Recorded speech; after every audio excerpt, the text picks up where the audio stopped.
Salut à tous les amis et bienvenue sur cette nouvelle vidéo sur la chaîne Motors. Une vidéo un petit peu particulière aujourd'hui puisqu'il ne s'agit pas d'un essai.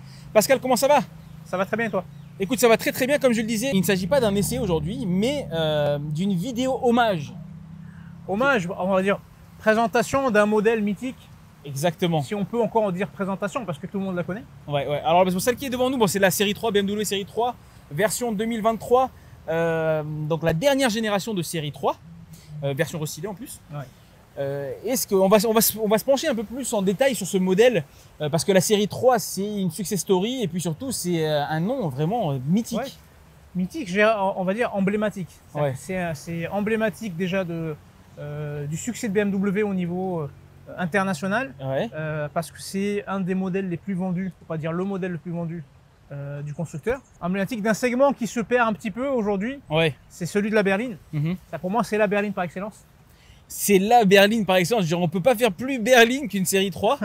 On est sur un véhicule alors que, bon, moi je le dis tout de suite, hein, c'est un véhicule que j'adore. Et puis surtout, comme tu l'as dit, c'est une référence du segment. C'est un de tes modèles préférés. Pour moi, la série 3, c'est la voiture qui fait que je suis un passionné de voiture. Ouais. C'est-à-dire que ça a commencé quand j'avais 11-12 ans, quand j'étais au collège. C'était le 36 à l'époque. Attends, est-ce que quand j'étais au collège, c'était le 36? C'était le 36 ou pas? Le 36? Alors t'as eu E21, E30, E36. C'était E36. J'étais en 4ème, donc j'avais 13-14 ans.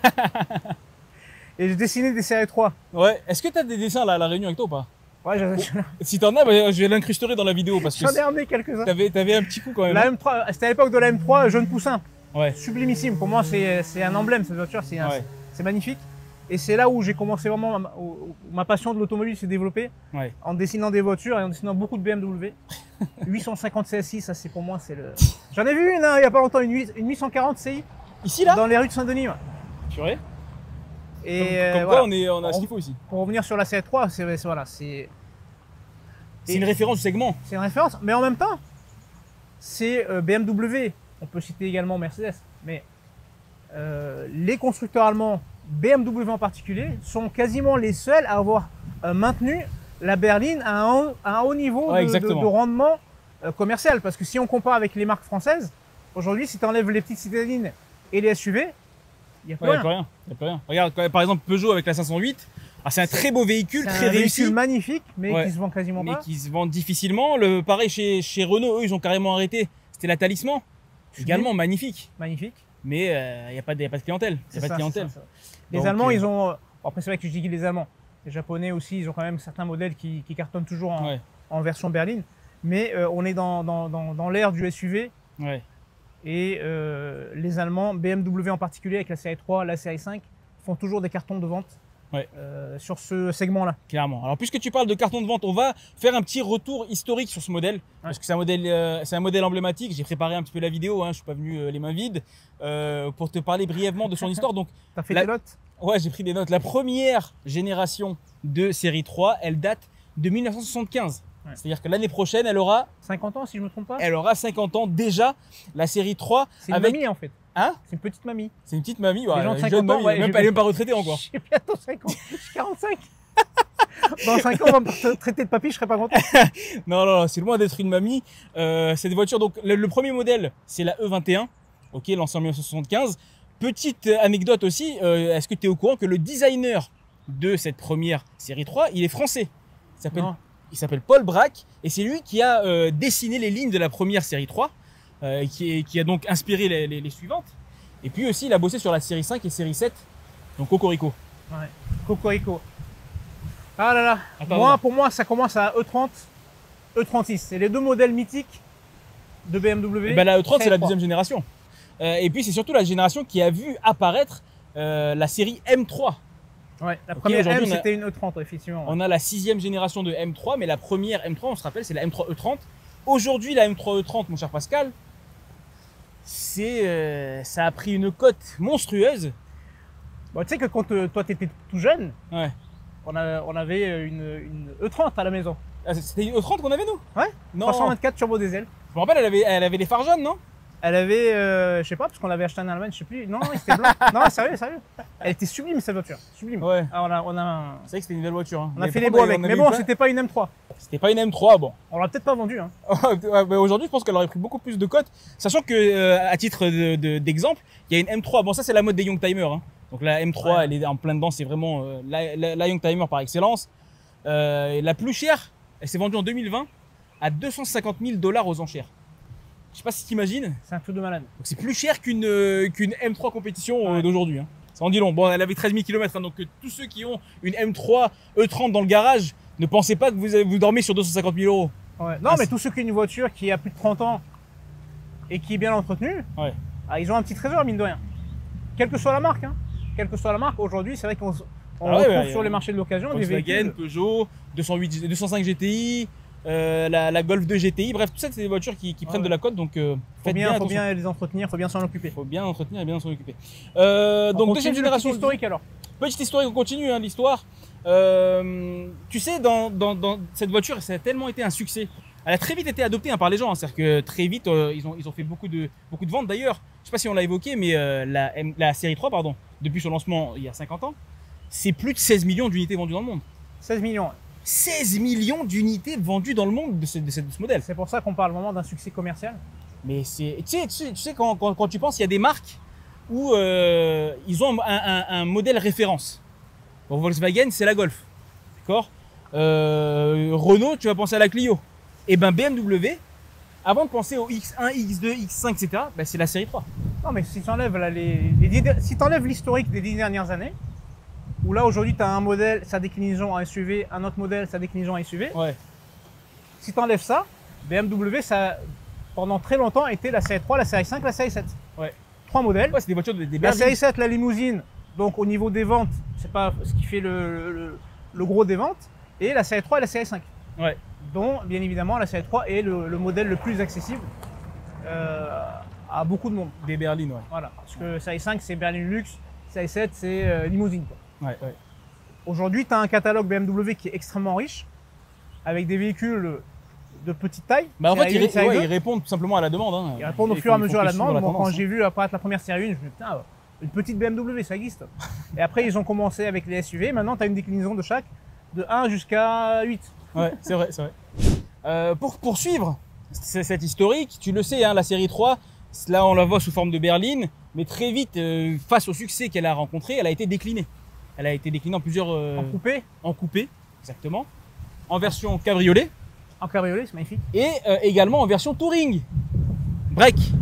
Est-ce que tu sais d'où vient cette version touring? Comment est-ce qu'elle est née? Non. C'est un salarié de BMW qui avait besoin d'un peu plus d'espace pour lui et sa famille dans sa voiture et qui a donc Il voulait pas mettre une remorque. Voilà, au lieu de mettre une remorque, il a fait un coffre et il a fait une version break qui a été par la suite validée par sa direction et au final bah, ça a créé une voiture de série.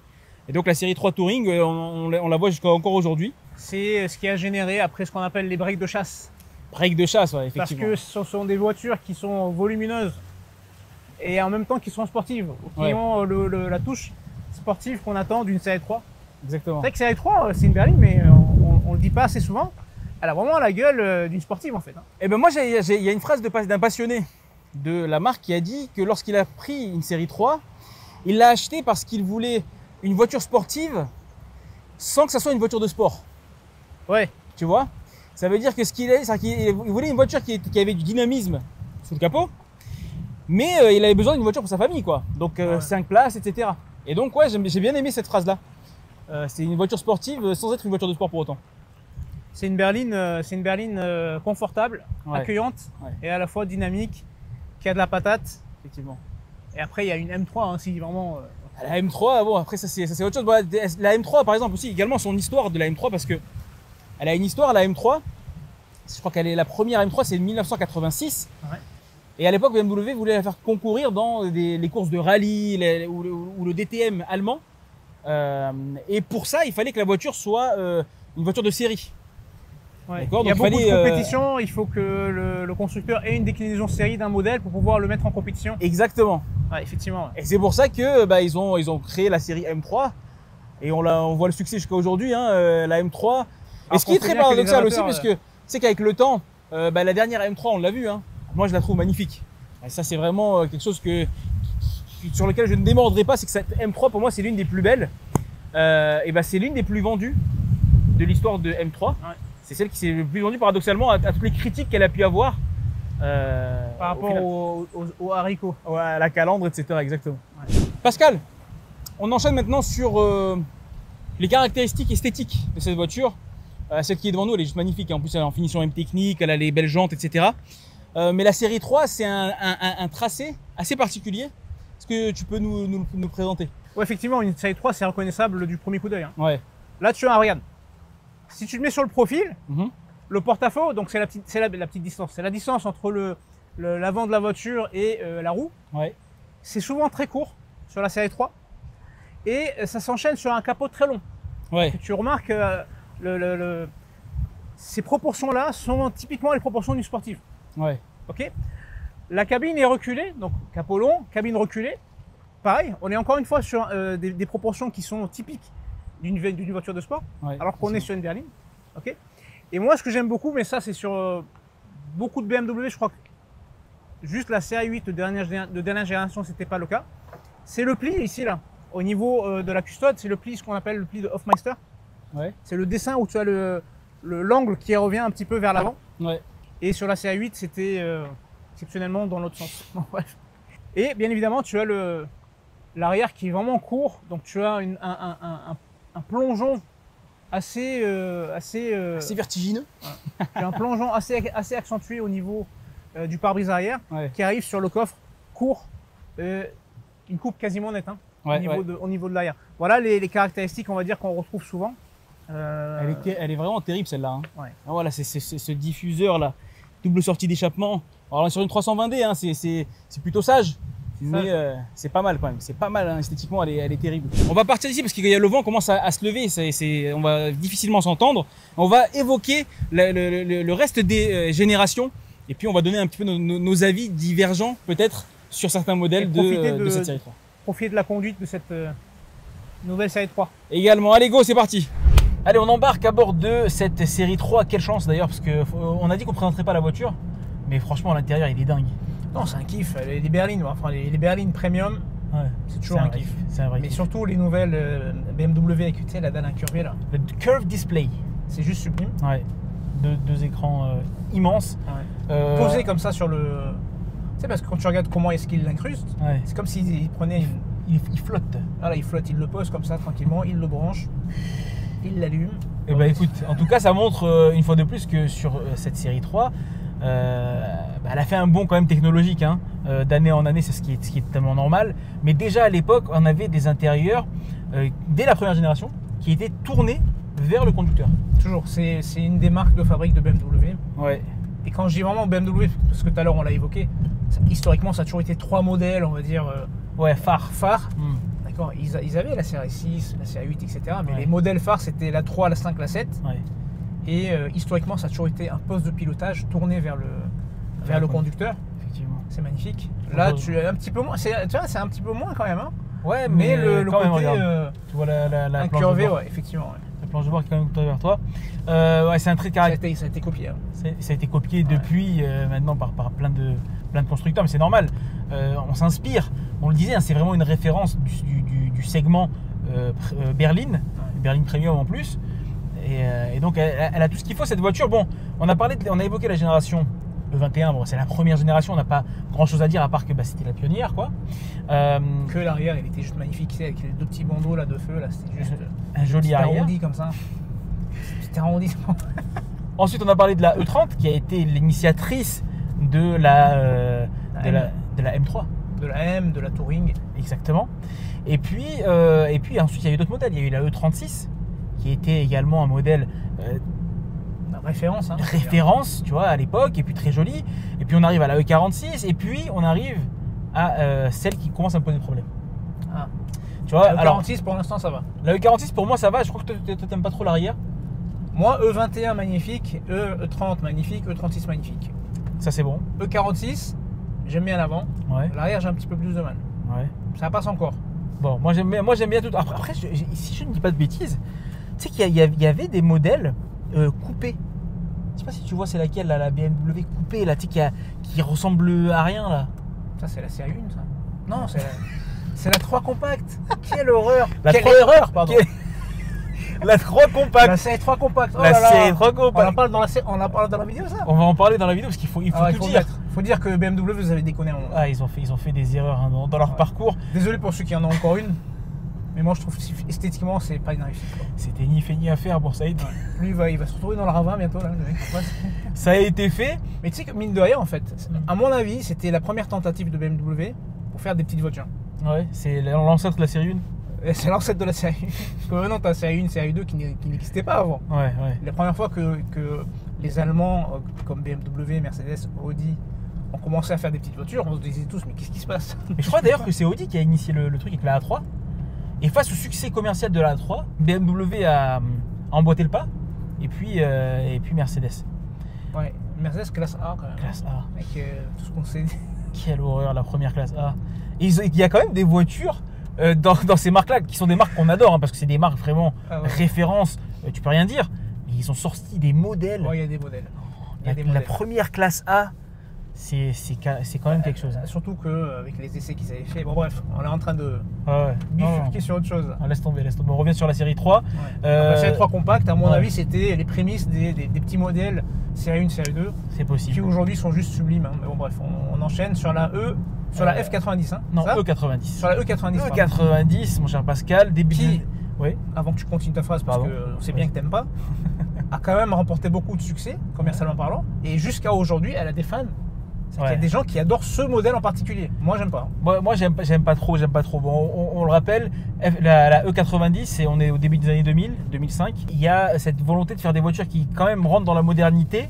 Donc, qui lâchent un petit peu les traits de design d'avant. Mais c'est pas encore totalement abouti. Tu vois, début des années 2000, on fait quelque chose. Et je trouve, la voiture, je la trouve grossière, en fait. C'est la voiture de transition, en fait, entre l'ancienne génération. Encore une fois, hein, moi, les E21, E30, E36, pour moi, c'est un package. Ouais. Et après, tu as le package actuel. C'est les tiercés gagnants. Voilà. Ce modèle-là et celui juste avant, qu'on va évoquer également, pour moi, esthétiquement, ils sont en train de reprendre. C'est très abouti. Ils reprennent la main, c'est très abouti. Et entre-temps, bah, voilà, tu as la E90. Mais encore une fois, les gens qui vont nous regarder, il y en a plein, ils vont nous insulter. Non, il ne faut pas nous insulter, les gars. Non, il ne faut pas nous insulter. Mais il y en a, ils vont nous insulter. Parce qu'elle a des fans absolus, cette voiture-là. Mais c'est vrai, si je ne dis pas, je n'ai pas envie de dire de bêtises, mais c'est une des séries 3 qui s'est le plus vendue aussi. C'est-à-dire qu'on en voit vraiment, c'est un des modèles qu'on croise vraiment beaucoup. Ouais, c'est clair. Donc je comprends. Après, lorsqu'elle est arrivée, peut-être qu'en 2005, la sensibilité esthétique, elle était un peu plus que maintenant, tu vois. Aujourd'hui, j'ai un peu plus de mal. D'ailleurs, avant de parler du modèle suivant, parce que je pense qu'on va changer de lettre après. Ouais. Le E de E21, E36, E90, ça veut dire quoi ça? Toi, tu sais me lancer, toi. T'as vu le pro de la transition? C'est de l'allemand. Et ça se dit Einwicklung, ce qui veut dire une vie longue. Non, alors ça veut pas dire une vie longue, ça veut dire développement. Alors apparemment, parce qu'on n'a pas encore de source sûre qui nous confirme que l'appellation veut dire ça, mais la légende veut que ça soit ça. Et la version d'après, donc c'est la F30. Ok, donc on passe de E à F. Et F, ça vient de Freud en allemand, qui veut dire joie. Ok. Oui. Donc c'est une voiture qui est censée procurer de la joie. Non, mais c'est vrai, elle procure de la joie, la voiture. Elle procure de la joie. Donc on est sur de la F30. Alors juste avant de passer à la F30, sur la E90 dont on évoquait tout à l'heure le modèle, il y a eu des déclinaisons aussi. Et ces déclinaisons, elles ont une autre appellation. Mais la version coupée, par exemple, c'est la E92. Voilà. Moi, je l'aime bien, par rapport à la version berline. Ouais. J'aime beaucoup plus la version coupée. Ouais, elle est un peu plus intéressante, on va dire. Ouais. Elle est un peu plus intéressante, effectivement. Tu as la version coupée, c'est la E92. La version cabriolet, ou si je dis pas de bêtises, hein. Ouais, c'est la E92. Cabriolet, c'est E93. Et Touring, c'est E91. Donc tu vois, 90, 91, 92, 93. Donc ces chiffres-là aussi, ils donnent une indication sur la carrosserie. Ouais. Okay. C'était avant que BMW commence à donner l'appellation 4. 4. Parce que 3 aujourd'hui c'est berline. Ouais, 4 c'est la même voiture mais en coupé. Exactement. C'est vrai que cette déclinaison aujourd'hui de la série 4, c'est pour ça qu'il y a beaucoup de gens, même dans les passionnés BMW, hein. D'ailleurs on va les évoquer, ces passionnés BMW, c'est quand même une des marques qui a la plus grosse communauté de fans au monde. Tu regardes sur Instagram, moi, à chaque fois que je swipe sur Instagram, c'est un truc malade, il n'y a que des toits. C'est parce que c'est un de mes centres d'intérêt. Ouais. Mais le nombre de réels et de vidéos courtes sur les M. sur BMW en général, c'est quand même incroyable. Ah non, c'est une communauté géante. Hein. C'est une communauté géante. Il y a des mecs qui démordent pas en plus. Hein, donc pour eux, c'est les bestes. Donc, mais c'est vrai que lorsque tu compares par exemple à ce que peut faire aux communautés de Audi ou de Mercedes, qui est AMG, donc il y a déjà quand même une grosse aussi communauté. Mais M, c'est quand même un niveau au-dessus. Faut pas oublier que BMW pendant très longtemps, c'était la référence dans les films d'action. Ouais. C'est la voiture de film, c'est la voiture avec laquelle tu dérapes, enfin les cascadeurs. C'est la voiture des méchants en plus. Hein. C'est la voiture des méchants et les cascadeurs qui s'en donnent encore à corps jour en fait. Ouais. C'est la propulsion par excellence, ça a toujours été ça. Exactement, d'ailleurs c'est une des marques de fabrique aussi de cette voiture, c'est que c'est une propulsion, toujours été une propulsion. Il y a des versions maintenant X-Drive, donc 4 roues motrices forcément, mais c'est vrai que ça, on sent que la voiture, elle a été faite par des ingénieurs passionnés de bagnole en fait. Tu vois, quand ils ont pensé la série 3, ils l'ont faite parce qu'ils se sont fait un kiff. Ça a toujours été BMW des voitures passion. Ouais. Bon, l'équipe de designers, à un moment donné, ils ont foiré. Ouais, ils ont foiré. Là, ils ont dégagé, ils ont pris des nouveaux. Mais en termes de motorisation, ça a toujours été des moteurs de malade et puis des voitures passion, effectivement. Et la dernière en date, celle qu'on essaie, c'est la G80. G80 qui s'est déclinée aussi en version M3. Donc la G80, pardon, depuis son lancement, c'est plus d'1,2 million à 1,5 million d'unités vendues en 2019. C'est énorme. Depuis 2019 à aujourd'hui, sachant qu'entre temps, elle a été restylée. Donc je crois que j'ai fait une erreur, Pascal, parce que la G80, si je dis pas de bêtises, c'est la M. Ça, c'est la G20. Ah, la G80, c'est la M, ouais, effectivement. Voilà. La G20, ça c'est la série 3 G20, mais il y a la M3 G80, elle est incroyable. 510 chevaux, 530 chevaux de pure bonheur. Non comment, c'est une voiture magnifique. On l'a essayé.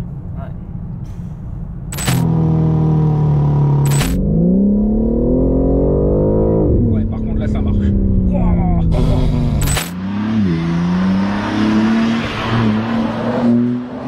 Ça a encore des frissons. Elle est incroyable. Alors elle a fait beaucoup jaser dès sa sortie parce que les gens, ouais non, cette calandre là. Mais elle est incroyable cette voiture, je crois que c'est une des M3 les plus abouties. En fait, ça a commencé, le scandale a commencé avec la M4. La série 4. Ah, la série 4, la série 4 avec la calandre énorme. Avec la grosse calandre. Après, ils ont sorti la M3 et la M4. Ouais. Sur le même principe. Sur le même principe, avec les mêmes haricots géants. Ouais. Bon, ça a calmé tout le monde parce que la voiture est magnifique. C'est-à-dire que quand tu l'as devant toi, ouais, tu peux rien dire. Tu peux rien dire. Là, celle-ci, tu vois, les haricots, ils sont tout petits, c'est sympa, mais ils me font penser aux haricots de la série 1. C'est joli, hein. Mais les trucs gigantesques, là, les naseaux, là, on peut appeler des naseaux. Ouais, c'est des naseaux, Ça donne un caractère incroyable aux deux voitures, à la 4 et à la 3, ouais. Enfin à la M3 et à la M4. Cette liberté de design qu'ils ont eue sur la série 4, ils n'ont pas osé la faire sur la série 3. Ouais. Ça en dit long sur l'impact et le poids de ce modèle dans la gamme. Les mecs n'ont pas osé toucher à ils voulaient pas la prendre voiture. Le risque parce que c'est un succès commercial et qu'ils ne voulaient pas remettre en question. Ils ont envoyé la série 4 au charbon, mais celle-là, ils l'ont dit. Parce que la série 4, c'est un coupé. Donc, ouais. De toute façon, par définition, elle ne va pas avoir une cible trop large. Ouais, d'ailleurs, on peut parler de la cible de la série 3. Ouais. C'est quoi? C'est à ton avis? Pour moi, déjà, la série 3, avant de parler de la cible, pour moi, la série 3, c'est la voiture d'un début de succès. Tu vois, je commence à avoir du succès. Je commence à avoir du succès et avoir de l'argent. J'achète une série 3. Ouais. Parce qu'on va passer tous ceux qui achètent la série 1, etc. Parce que ça, c'est bon. Hein. Il y a des jeunes qui ont des séries 1. Ah oui, parce que. Mais la série 3, c'est la voiture du mec, il est équilibré. Du mec, de la meuf aussi. Ou de la meuf. Bon, la pour personne. Moi, en tant que mec, pour moi, c'est la voiture du père de famille. Ah ouais? Ah ouais? C'est pas c'est plus la série 5. Non. Pour moi, la voiture du père de famille, jeune dans sa tête encore. Bon, jeune, ça va. Ouais. T'as 45 ans, t'es pas vieux, quoi. Voilà, c'est le quadra, père de famille, t'as des gamins. Début adolescence, etc., ce que tu veux, c'est la voiture top. Ouais, après, série 5, c'est quand tu passes, que tu deviens quinquer. Tu passes le cap des 50, tu prends la série 5. La série 5, pour moi, c'est. Ouais, c'est l'ultime. Hein. C'est l'ultime. C'est l'ultime. C'est vrai que la série 5, surtout la M5 F90. Bref, bon, allez, on va pas s'attarder, on va rester sur la série 3. La série 3, pour moi, c'est début de succès. Début de carrière bien affirmé, tu vois, tu démarres sur les chapeaux de roue. Après, c'est vrai que c'est ouais. Comment dire, c'est une caricature un petit peu. Oui, c'est une caricature. On est en train de décrire. C'est pas forcément début de succès dans quoi que ce soit. Pour moi, c'est la voiture familiale, Ouais. mais dans ta tête, tu veux de la sportivité, tu veux une voiture dynamique, tu veux pas une voiture qui fasse plan-plan quoi. D'ailleurs, c'est une des remarques que j'avais faites moi lorsque je l'ai essayé à Munich, c'est que c'est une voiture caméléon qui s'adapte vraiment à tout profil. Au mec qui a envie d'une voiture dynamique, qui a envie de se faire plaisir. Bon là on est sur une 320D, donc là on est plus sur un moteur diesel et donc un peu plus économe. Mais moi celle que j'avais essayé c'est la 340i. M340i c'est une bombe, 375 chevaux la voiture. Donc très dynamique. Et puis sans rien toucher au confort à l'intérieur qui est juste optimal quoi. Et puis au luxe, etc. Donc c'est vraiment une voiture qui s'adapte à tout le monde. Ça peut être très bien masculin comme féminin. Ça peut être père de famille, mère de famille, mais ça peut être jeune actif et jeune retraité. Donc elle s'adresse vraiment à tout le monde. C'est ça que j'aime beaucoup dans cette voiture-là. Je pense qu'elle a toujours été comme ça d'ailleurs. Ça a toujours été sa marque de fabrique, ouais, effectivement. Et c'est un succès qui ne se dément pas. Et je pense que après on verra ce que l'avenir nous réserve. Mais voilà, c'est une voiture de référence. Je pense qu'elle va la rester pendant encore longtemps. Exactement. Je pense que c'est la meilleure phrase pour conclure cette vidéo, mon cher Pascal. Il suffit de demander. Il suffisait de demander. J'espère les amis que ce format vous a plu, hein, où on prend un modèle un peu emblématique et qu'on détaille un petit peu son histoire à notre sauce. Si ça vous plaît, faites-nous le savoir avec un like, un petit commentaire. Dites-nous ce que vous pensez, vous, quelle est votre série 3 préférée, parce que nous on a donné notre avis, hein. Clairement on a le même en plus quasiment. Et puis des idées sur un autre modèle emblématique qu'on pourrait faire, toutes marques confondues. Hein. Exactement, proposez-nous d'autres modèles et puis on essaiera de faire une petite vidéo comme on l'a fait là. Ouais. Les amis, prenez soin de vous, de vos familles et on se dit à très bientôt sur la chaîne Motos pour une prochaine vidéo. Ciao.